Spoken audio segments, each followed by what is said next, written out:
하실 주님 말씀은 구약성경 이사야서 41장 10절 한 절 말씀입니다. 이사야 41장 10절, 구약성경 1015면에 있습니다. 이사야 41장 10절 우리 찾으신 분들 함께 읽도록 하겠습니다. 두려워 말라, 내가 너와 함께 하느니라. 놀라지 말라, 나는 내 하나님이 되느니라. 내가 너를 굳세게 하리라. 참으로 너를 도와주리라. 참으로 나의 의로운 오른손으로 너를 붙들리라. 아멘. 이사야 41장 10절 본문을 근거로 함께 하시는 하나님이라는 제목으로 함께 은혜 받기를 원합니다. 우리 사람은 자 겉으로 보기에는 굉장한 것 같습니다. 그런데 또 그 내면을 들여다보면 그렇게 연약할 수가 없죠. 수억 개의 정보를 이렇게 자그마한 칩에다가 저장하는 것을 보면 인간의 그 능력은 거의 신에 가깝지 않나라는 생각을 할 수 있게 됩니다. 불과 한 3, 40년 전만 해도 평균 수명이 50세도 안 되던 나이를 이제 80세까지 끌어올린 그 능력만 봐도 거의 하나님께 버금가지 않는가 싶습니다. 그만큼 인간은 어떤 면에서는 참 대단한 존재입니다. 하나님의 형상을 닮은 존재라 아마 그런가 싶습니다. 반면에 우리 안에는 또 정말 나약한 모습들이 우리 안에 있습니다.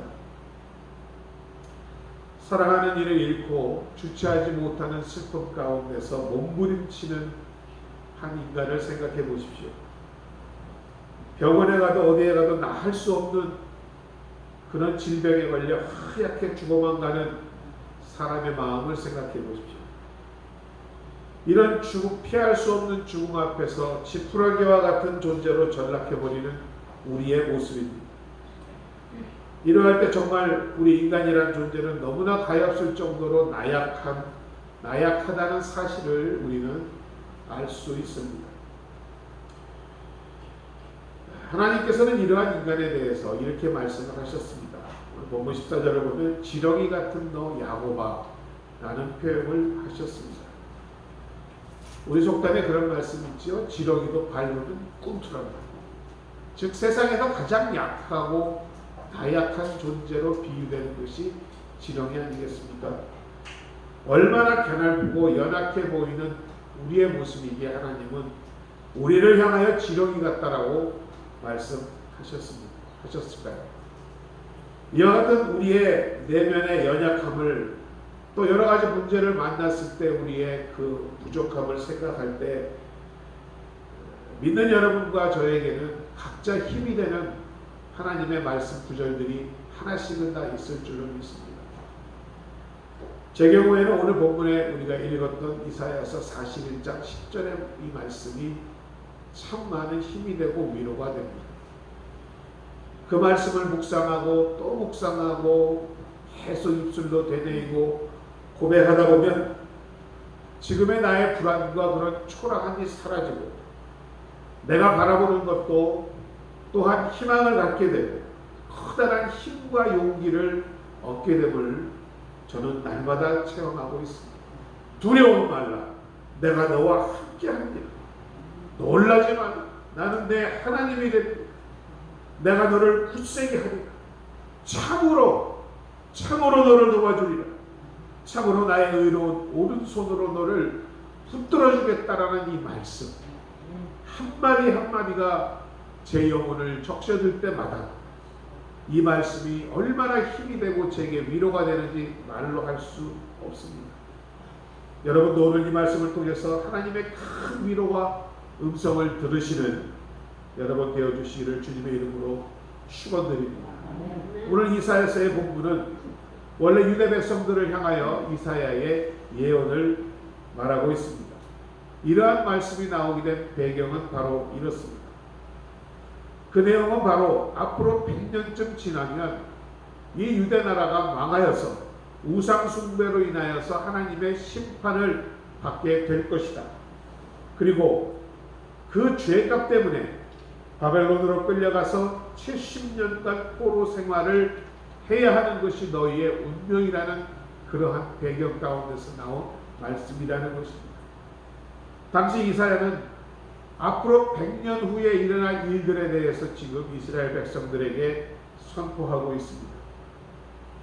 우상 숭배로 얼마나 그들이 타락하게 될 것이며 그 죄값으로 바벨론에 끌려가 포로 생활할 것, 그리고 그 기나긴 포로 생활을 끝이고 고레스라는 왕을 통하여서 그들이 다시금 돌아오게 될 것을 지금 예언하고 있는 배경입니다. 역사적으로 실제로 페르시아의 고레스 왕이 바벨론을 정복함으로 이스라엘은 그들의 고국으로 돌아가 예루살렘 성을 건축하게 됨을 우리는 알고 있습니다. 그렇다면 이 말씀이 오늘 사는 우리에게도 해당되는 말씀인가? 이것을 한 번쯤 의문을 우리는 가질 것입니다. 결론은 물론 하나님의 모든 말씀은 그 당시의 이스라엘이나 지금의 우리를 향해서 주시는 하나님의 약속인 줄로 믿습니다. 하나님께서는 그 당시 유대 사람들을 일컬어 나의 종 아브라함의 자손 나의 택한 자들이라고 말씀하십니다. 시작 성경에서도 우리를 일컬어 믿음의 조상 아브라함의 자손 예수 그리스도의 종이라고 말합니다. 우리를 만세전부터 택했다라고 말씀하고 계십니다. 따라서 구약 당시의 유대 사람들의 향하신 말씀이나 오늘 우리에게 두고 하신 말씀이나 똑같은 하나님의 언약임을 의심하지 말고 믿어야 할 줄로 믿습니다. 뿐만 아니라 당시 바벨론의 포로 생활을 했던 이스라엘과 같이 지금 우리도 요한계시록을 보면 이 세상을 일컬어 바벨론과 같다라고 하고 있습니다. 얼마 안 있으면 멸망한 바벨론, 그러한 세상 가운데 우리가 살고 있음을 생각해 볼 때 오늘의 이 말씀은 저와 여러분을 향한 하나님의 말씀인 줄로 믿습니다. 볼지어다 내가 세상 끝날까지 너희와 항상 함께 있으리라 하신 예수 그리스도의 이 말씀이 우리를 향해서 지금도 하고 계시는 음성으로 받아들여도 우리는 전혀 그 부족함이 없을 줄로 믿습니다. 그런데 문제는 여러분, 우리가 이러한 말씀을 알고 이해해도 과연 그 말씀의 능력을 얼마나 우리 삶과 신앙 가운데 체험하고 살 수 있느냐 라는 문제는 참으로 우리에게 중요한 문제라고 저는 생각을 했습니다. 이 말씀이 실제로 나에게 나타나느냐, 그 능력대로 체험되느냐, 그리고 나의 현실과 생활 가운데서 이루어질 수 있느냐 라는 물음에 대해서 자신하지 못할 때가 많이 있다는 것입니다. 그것이 우리의 고민입니다. 그렇다면 이 엄청난 언약의 말씀들이 왜 우리에게 그토록 능력으로 현실로 다가오지 못하고 있는 것인가? 오늘은 이 점에 대해서 우리 함께 생각해 보기를 바랍니다. 첫 번째로 1.16도 변함없으신 하나님의 이 언약의 말씀들이 우리 안에 능력으로 현실로 다가오지 못하는 이유, 바로 하나님의 말씀 그리고 하나님의 진실하심을 우리가 정말 믿고 있느냐, 이 문제의 의문을 먼저 던져보고 싶습니다. 여러분, 하나님은 진실하신 줄로 믿습니다. 거짓이 없는 줄로 믿습니다. 사람처럼 말을 바꾸지 아니하시는 줄로 믿습니다. 이것은 제가 설명할 필요가 없을 줄로 압니다.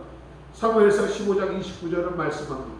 이스라엘의 지존자 하나님은 거짓이나 변개함이 없으시니 그는 사람이 아니시므로 결코 변개치 않으신다라고 분명히 말씀하고 있습니다. 하나님은 절대 거짓말하지 않으십니다. 그리고 상황과 여건에 따라 마음을 이리 바꿨다 저리 바꿨다 변덕 부리시지도 않습니다. 데살로니가전서 5장 24절의 말씀입니다. 너희를 부르신 이는 믿으시니 그가 또한 이루시리라. 여기서 믿부다는 말은 믿을만하다라는 말씀입니다. 진실하다는 의미, 또한 그 하신 말씀대로 반드시 이루어 주신다라는 말씀인 줄로 믿습니다. 우리가 잘 아는 아브라함의 예만 살펴보아도 그렇지 않습니까? 아브라함에게 명령하셨습니다. 내 본토 친척 아비 집을 떠나라. 그리고 내가 지시한 곳으로 가라. 내가 너의 후손에게 복을 주겠다. 그리고 너와 너의 후손으로 하여금 만민 온 백성들이 복을 받는 근원으로 되게 하도록 하겠다. 하나님은 약속하셨습니다. 그 약속을 믿고 향년 75세의 아브라함은 아무런 미련 없이 고향을 떠납니다. 그러나 25년이라는 그 아까운 세월이 지나 100세가 됐는데도 아무런 변화가 없습니다. 혈육 한 점 주고 계시지 않습니다. 그런 하나님을 어떻게 믿습니까? 아브라함 벌써 100세요. 아내의 나이 사라 벌써 90세입니다. 자녀를 생산할 능력은 전혀 불가능합니다. 그럼에도 하나님은 아무런 응답도 없이 잠잠하셨습니다. 과연 그런 하나님을 진실하다고 할 수 있을까요? 그러나 아브라함은 하나님의 말씀과 그는 진실하다는 사실, 변함이 없었다는 사실을 끝까지 믿었습니다. 그렇기에 그의 죽은 몸과 같은 그의 몸에서 이삭이라는 하나님의 약속의 자녀가 태어나게 되신 것인 줄로 믿습니다. 앞서 말씀드렸다시피 오늘 본문은 향후 100년 후에 일어날 사건을 이사야를 통하여 무려 100년 전에 지금 예언하고 있습니다. 그런데 정말 100년 후에 이와 같은 일이 일어나게 됩니다. 그들은 페르시아에 의해서 바벨론을 떠나 이스라엘로 고토로 돌아오게 되었던 것입니다. 그때 하나님께서 약속하신 그 약속이 그대로 실행되었던 것입니다. 내가 너를 도와주리라, 너와 함께 하겠다는 그 말씀으로 인해서 그들은 고국으로 돌아오게 되었다라는 것입니다. 그리고 성전을 짓고 다시금 예루살렘을 부흥할 수 있었던 것입니다. 우리가 하나님의 약속을 자주 잊어버리고 그 하나님의 진실하심을 자주 잊어버릴 때에 하나님의 그 말씀과 약속이 우리 안에 역사하지 못하는 사실이라는 것을 오늘 이 시간 깨닫는 지혜롭고 복되신 우리 성도 여러분 되시기를 주의 이름으로 축원드립니다. 여러분이 하나님의 진실하심을 분명히 믿을 때에 그 말씀은 한 점도 변함없이 여러분의 삶 가운데 이루어질 줄로 믿습니다. 두 번째로 왜 이 말씀이 우리에게 능력으로 다가오지 않느냐? 바로 그것은 우리의 믿음의 문제가 있기 때문인 것입니다. 하나님의 약속은 틀림없습니다. 오늘 본문을 보아도 5번이나 하나님은 강조하십니다. 내가 너와 함께합니다. 나는 내 하나님이 되겠다. 내가 너를 굳세게 하여 주리라. 내가 너를 도와주리라. 내가 너를 의로운 오른손으로 붙들어 주리라. 거듭 강조하고 있음을 우리는 이 시간 깨달아야 할 줄로 믿습니다. 하나님은 진실하신 하나님은 결코 그 뱉으신 말씀에 변함이 없다는 사실을 믿어야 하는 것입니다. 문제는 우리에게 있는 것입니다. 과연 그러한 말씀을 듣고도 얼마만큼 우리가 그것을 진실되게 믿느냐는 것입니다. 여러분, 어린아이의 믿음이 어떠합니까? 저도 기억이 납니다만 아버지가 어렸을 때 무엇을 사주겠다라고 약속을 하면 아버지의 경제 상황, 시간 이런 거 우리 안 따지잖아요. 분명히 사주실 거야. 반드시 사주실 거야. 그래야 합니다. 우리 믿음이. 우리가 그러한 하나님의 진실한 말씀을 믿어야 할 때에 그것이 능력으로 나타난다는 것입니다. 늘 제가 말씀드리시죠. 믿는 만큼 여러분의 것이 된다는 사실입니다. 그러므로 늘 우리의 믿음을 점검해보고 되돌아보아야 할 필요가 있다는 사실입니다. 예수님께서 제자들과 함께 갈릴리 호수를 배를 타고 건너고 계셨습니다. 잠이 드셨습니다.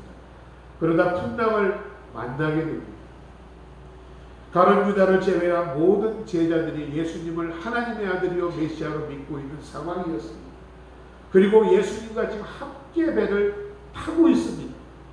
그런데 배 안에서는 예수님은 비록 주무시고 계시지만 함께하고 계셨습니다. 처음에는 순풍에 돛을 단듯 배가 유유하게 저어나갔습니다. 그때만 해도 제자들은 하나님을 모시고 예수님을 모시고 간다는 마음에 신나게 갔을 것입니다.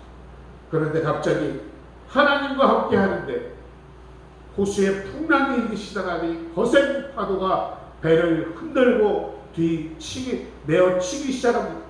물이 마구 배 안으로 넘쳐들어옵니다. 그때부터 예수님을 믿던 제자들은 그들 가운데 예수님은 온데간데 없습니다. 그들의 믿음은 흔들리기 시작했습니다. 예수님이 보이지 않습니다.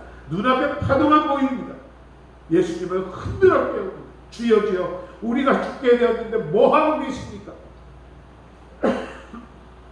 잠에서 깨어나신 예수님의 말씀이 무엇이었습니까? 어찌하여 무서워하느냐? 믿음이 적은 자들아. 주님은 한탄하셨습니다. 결국 믿음에 있다라는 것입니다. 그들이 예수님을 믿고 아무리 그런 풍랑과 광풍 가운데서도 흔들림이 없었다면 주님께 그러한 질책을 받지 않았을 것입니다. 아니, 주님은 안타까워하셨던 것입니다. 나와 함께 있는데도 너희가 나를 믿지 못하겠다. 여러분, 지금 주님도 우리를 향한 마음이 그러하지 않을까요? 여러분, 많은 문제와 어려움 앞에서 기도한다 하지만 의심하면서 과연 될까? 어차피 안 될 거 주님한테라도 빌어볼까? 이런 심정의 기도는 주님 기뻐하시지 않으시다는 말씀입니다. 주님께 내어 맡길 때 정말 믿음으로 진실된 마음으로 맡길 때만이 그 기도가 주님이 받으시는 기도가 될 줄로 믿습니다. 우리는 근데 사람이기에 참 어떨 때 보면 믿음이 정말 좋은 것 같아도 어느 날 갑자기 그분의 믿음이 없어 보일 때가 있습니다. 뭐 저도 마찬가지입니다. 주여 믿습니다. 주님 평강 주실 줄로 믿습니다. 형통할 줄로 믿습니다 하다가도 현실의 불안과 미래의 두려움이 엄습해 오면 흔들릴 때가 있습니다. 그것이 우리의 본래의 모습입니다. 그러하기에 언제나 우리는 우리 믿음을 자신해서는 안 될 줄 믿습니다. 항상 우리 스스로 다시금 되물어보고 정말 내가 주님을 믿고 있는가, 말씀에 의지하고 있는가를 살펴보시는 복된 여러분들 되시기를 주의 이름으로 축원을 드립니다. 여러분 잘 아시는 미국의 빌리 그레함 목사님이라고 계셨습니다. 1960년대 한창 복음 전도자로 활동할 때에 그 빌리 그레함 목사님과 같이 사역을 했던 템플턴이라는 목사님 친구 목사님이 있었습니다. 오히려 빌리 그레함 목사님보다 더 뜨거운 열정을 가지고 구령을 하는 그런 전도자였습니다. 함께 다니면서 유럽도 순회하고 말씀도 전하고 어떤 면에서는 이 템플턴이라는 분이 빌리 그레함 목사보다 훨씬 유능했다. 말씀도 잘 전했고 뜨거운 성령의 역사도 나타났고 그 템플턴 목사가 설교하는 곳곳마다 놀라운 부흥의 역사가 일어났던 그런 분이었습니다. 그런데 그랬던 분에게 믿음의 위기가 찾아왔습니다. 단 한 장의 사진 때문이었습니다. 무엇이냐?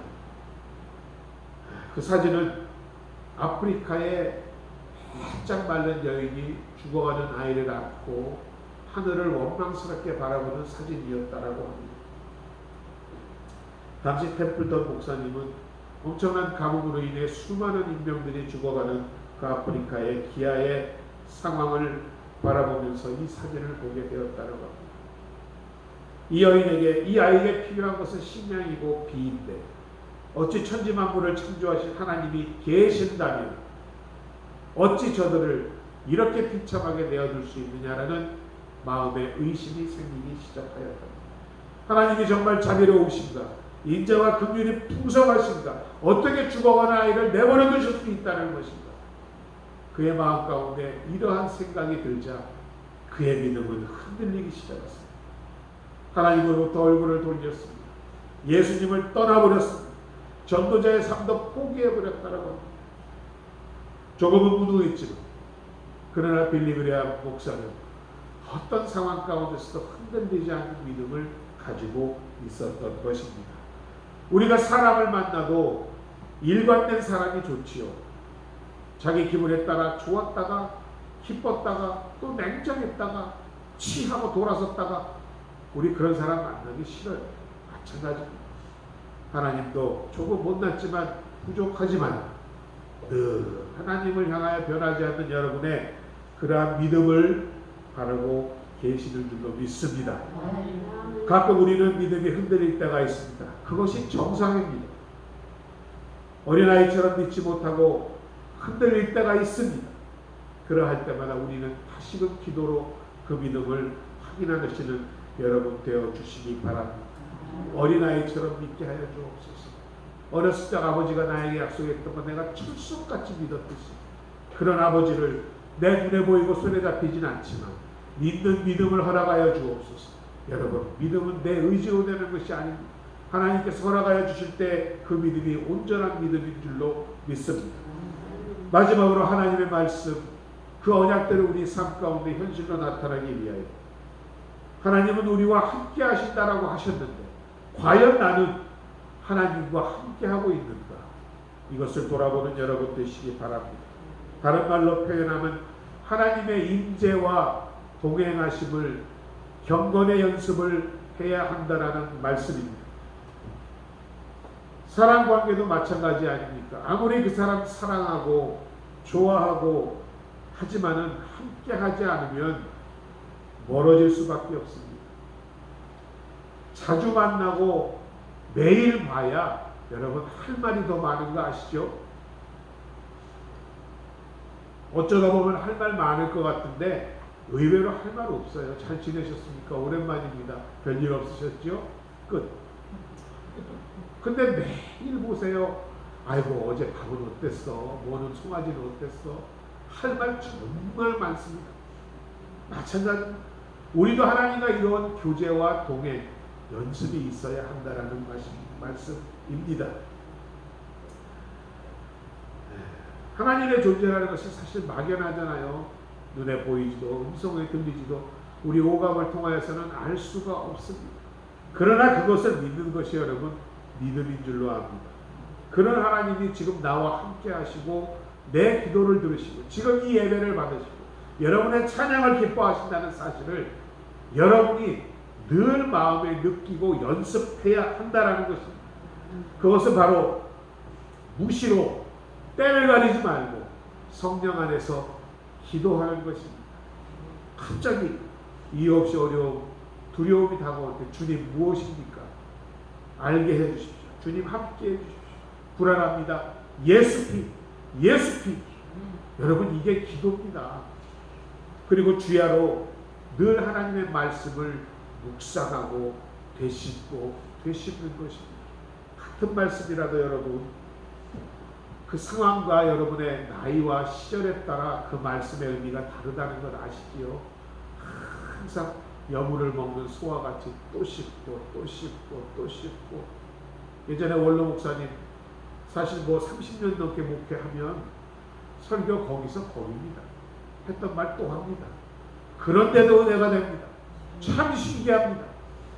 그 조영규 목사님 그 설교는 여의도 홈페이지에 들어가면 70년도부터 지금에까지 돌아가시기 전까지 모든 설교가 올라와 있습니다.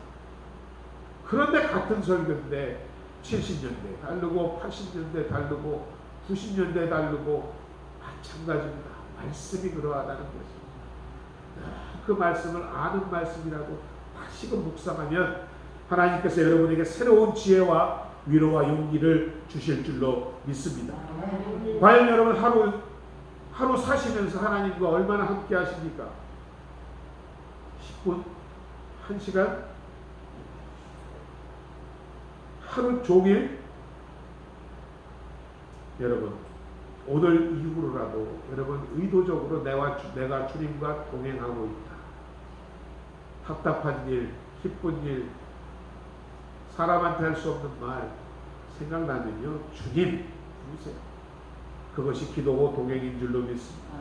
그리고 하나님의 위로가 되는 말씀 찾아보고 다시 한번 입술로 고백해보고 그 말씀 붙들고 기도해 주십시오. 이렇게 하는 겁니다. 두려워 말라. 하나님 두려워 말라 하셨는데 제가 지금 두렵습니다. 어떻게 해야 두려우지 않을까요? 내가 너와 함께합니다. 지금 함께 하신다면서요. 함께 하심을 보여주십시오. 자녀들을 통하여 문제를 통하여 나타내 주십시오. 여러분, 이게 말씀 기도입니다.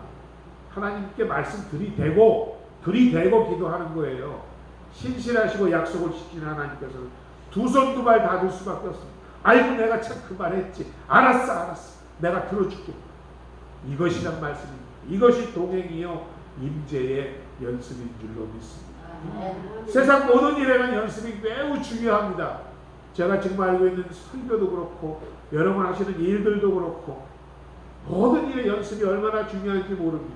한 천재 피아니스트였던 안톤 루빈스타인이라는 사람이 있습니다. 그가 이런 말을 했습니다. 연습을 하루 안 하면 내 스스로가 알고, 이틀 안 하면 비평가들이 알고, 3일 이상 안 하면 듣는 사람 모두가 알고. 여러분, 경건의 연습, 하나님과 동행 연습, 여러분 하루 하지 않으면 여러분이 압니다. 이틀 하지 않죠? 제가 압니다. 3일 안 하죠? 여기 있는 모든 분이 아이고 저 양반 말씀 안 읽었구만, 기도 안 했구만, 안다는 것입니다. 연습이 이렇게 중요한 줄로 믿습니다. 여러분은 모두 이렇게 하시는 줄로 저는 믿고 있습니다. 그러하기에 이러한 하나님과 떠나지 아니하고 동행하는 역사가 여러분 가운데 있을 줄로 믿습니다. 말씀을 정리하겠습니다. 결혼 25주년을 맞아 한 부부가 이제 차를 타고 외식을 하러 갔답니다. 그리고 맛있게 저녁을 먹고 돌아오는 길에 남편이 이제 운전을 하고 옆에 아내가 타고 있겠죠. 그때 갑자기 느닷없이 아내가 그러더랍니다. 여보, 우리가 차 안에서 참 다정하게 얘기해 본 적이 언젠지 모르겠어. 25년이라는 세월이 지났는데. 그 말을 듣는 남편이 뭐라고 했는지 아세요? 나는 25년 전이나 지금이나 그냥 이 자리에 있어. 무슨 말씀인지 아시겠습니까? 무엇을 의미합니까? 문제는 아내에게 있었다는 것입니다. 반대의 경우도 될 수가 있겠죠. 하나님은 여전히 우리와 함께 하십니다. 2000년 전이나 지금이나 우리와 동행하고 계십니다.